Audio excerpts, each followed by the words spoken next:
Dimple Kapadia film Bobby से रातों रात बॉलीवुड की स्टार बन गई थी। डिम्पल उस वक्त केवल 13 साल की थी जब राज कपूर की नजर पहली बार उन पर पड़ी। डिम्पल के लुक्स ने उन्हें युवा नरगिस की याद दिलाई थी। वो 16 साल की थी जब उन्हें साल 1973 में आई फिल्म बॉबी में कास्ट किया गया था। इससे पहले राज कपूर ने साल 1970 में फिल्म मेरा नाम जोकर बनाई थी, जिसे फिल्माने में उन्होंने अपना सब कुछ झोंक दिया था। हालांकि इतनी मेहनत और कोशिशों के बावजूद उनकी ये फिल्म बॉक्स ऑफिस पर चल नहीं पाई। ऐसे में डिम्पल बनी थी उनका वो सहारा जिनकी उन्हें उस वक्त सख्त जरूरत थी। डिम्पल कपाड़िया के बोल्ड अवतार की बदौलत न केवल राज कपूर ने अपने ऊपर बड़ा कर्ज उतारा, बल्कि वो अच्छा खासा प्रॉफिट कमाने में भी सफल रहे। बॉबी की रिलीज के बाद डिम्पल की पूछ परख इंडस्ट्री में काफी बढ़ गई थी। उन्हें एक के बाद एक फिल्में ऑफर हो रही थी, लेकिन तभी उन्होंने राजेश खन्ना से शादी कर ली। डिम्पल कपाड़िया ने अपने एक पुराने इंटरव्यू में कहा था कि उन्हें अपने इस फैसले का बड़ा अफसोस है।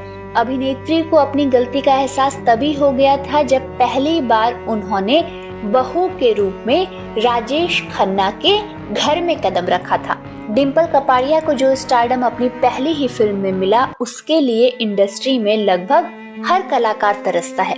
लेकिन एक तरफ जहां डिम्पल की पहली फिल्म बॉबी बॉक्स ऑफिस पर तूफान ले आई थी, वहीं दूसरी तरफ फिल्म की रिलीज वाले महीने में 28 सितंबर को ही उन्होंने खुद से दोगुने उम्र के अभिनेता यानी 32 साल के राजेश खन्ना से शादी रचाकर सबको हैरान कर दिया था। डिम्पल शायद इस बात से पूरी तरह अनजान थी कि उनका ये स्टारडम मिलते ही कहीं खो जाने वाला है। 16 साल की डिम्पल ने 32 साल के राजेश खन्ना से शादी का ऐलान कर दिया और फिर करियर में डेब्यू के साथ ही उन्होंने 11 साल का लंबा ब्रेक ले लिया। शादी के बाद डिम्पल ने फिल्मों से दूरी बना ली और फिर 10 साल तक उन्होंने किसी भी फिल्म के लिए हाँ नहीं कहा। इस दौरान वो 2 बेटियों ट्विंकल खन्ना और रिंकी खन्ना की मां भी बन चुकी थी और वहीं उनकी शादीशुदा जिंदगी में उठापटक चल रही थी। साल 1984 में डिम्पल ने कमबैक किया और उनकी इस फिल्म का नाम था सागर। और इसी दौरान उन्होंने अपनी पर्सनल लाइफ में पति के साथ खटपट को लेकर एक इंटरव्यू दिया था।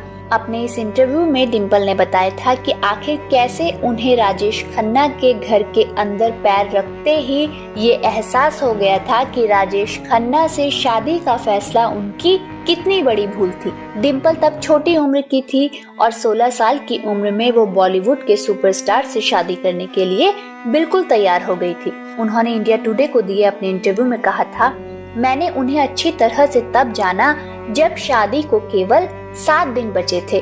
हम चार्टेड फ्लाइट से अहमदाबाद किसी शो के लिए जा रहे थे। राजेश खन्ना पूरे सफर में मेरे सामने ही बैठे थे, लेकिन उन्होंने मुझसे एक भी शब्द बातचीत नहीं की। जिस दिन मैंने और राजेश खन्ना ने शादी की, उसी दिन से हमारे घर की खुशियाँ और जिंदगी जैसे खत्म होने लगी।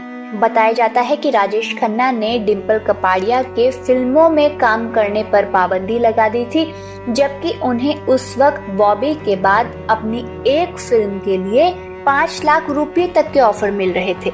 डिम्पल बोली, मैं अपने करियर में फिल्म बॉबी की अहमियत को समझ ही नहीं पाई क्योंकि तब मैं बहुत छोटी थी। लेकिन जिस दिन मैंने राजेश खन्ना के घर आशीर्वाद के अंदर कदम रखा, उसी दिन कहीं न कहीं मुझे ये पता लग गया था कि ये शादी चलने नहीं वाली। डिम्पल ने ये भी कहा था कि शादी के बाद राजेश खन्ना की जिंदगी में जो महिलाएं आई, उन्हें लेकर उन्हें कभी कोई परेशानी नहीं थी, लेकिन चिंता इस बात की थी कि उनका जो रिलेशनशिप था वो मजाक था। खैर, साल 1982 में डिम्पल ने राजेश खन्ना की जिंदगी से बाहर निकलने का फैसला कर लिया और फिर वो अपने पेरेंट्स के पास वापस आ गई। तब से डिम्पल कपाड़िया राजेश खन्ना से अलग ही रहने लगी। साल 2012 में जब राजेश खन्ना ने इस दुनिया को अलविदा कहा था, तब उनके अंतिम संस्कार के दौरान भी डिम्पल वहां मौजूद रही थी। शुक्रिया।